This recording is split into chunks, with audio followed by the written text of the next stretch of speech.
Papua Nomor 1 News Portal, Jubi. Tanah Papua. Status Papua dalam NKRI butuh pelurusan sejarah. Jayapura, Jubi. Status Papua dalam Negara Kesatuan Republik Indonesia membutuhkan pelurusan sejarah.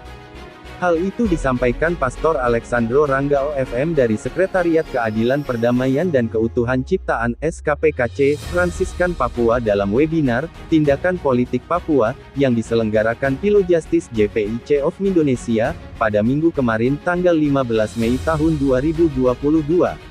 Rangga mengatakan yang perlu diluruskan salah satunya adalah status Papua yang berbeda. Itu karena pemerintah Indonesia mengklaim Papua sudah sah menjadi bagian dari NKRI. Sebaliknya masyarakat Papua menyatakan mereka telah merdeka sejak 1961.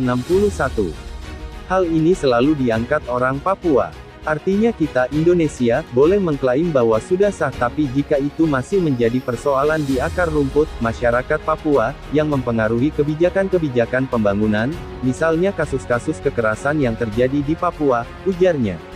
Menurut Rangga, solusi yang dapat dipakai guna meluruskan sejarah adalah melalui Jalan Dialog Damai Jakarta, Papua yang selama ini sudah diperjuangkan oleh tokoh-tokoh gereja maupun tokoh-tokoh Papua. Akan tetapi dalam dialog semua harus dibicarakan dengan bisa merujuk dari hasil penelitian LIPI termasuk status Papua dalam bingkai NKRI. Yang terakhir, dialog, yang dibangun pemerintah Indonesia melalui Menko Polhukam, Mahfud MD dengan menjadikan Komnas HAM sebagai mediator. Dialog ini pun akan susah terrealisasi karena pemerintah Indonesia mau berdialog tetapi jangan minta merdeka. Padahal dalam banyak hal isu ini, Papua merdeka, menjadi salah satu isu yang harus dimasukkan dalam dialog, katanya. Peserta diskusi, Paulus Laratmase mengatakan demokrasi yang berkeadilan tidak diperoleh dalam jajak pendapat, itu sebabnya perlu diluruskan sejarah. Generasi Papua kini hanya meminta sebuah kejujuran negara terhadap masa lalu yang tidak demokratis. Konflik akan tetap ada jika kejujuran terhadap sejarah tidak diluruskan, ujarnya.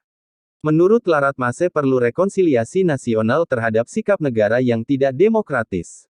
Memang di benak banyak kaum intelektual Papua kecenderungan memilih Papua merdeka adalah pilihan utama biarpun kini menjadi pejabat birokrasi, politisi bahkan akademisi.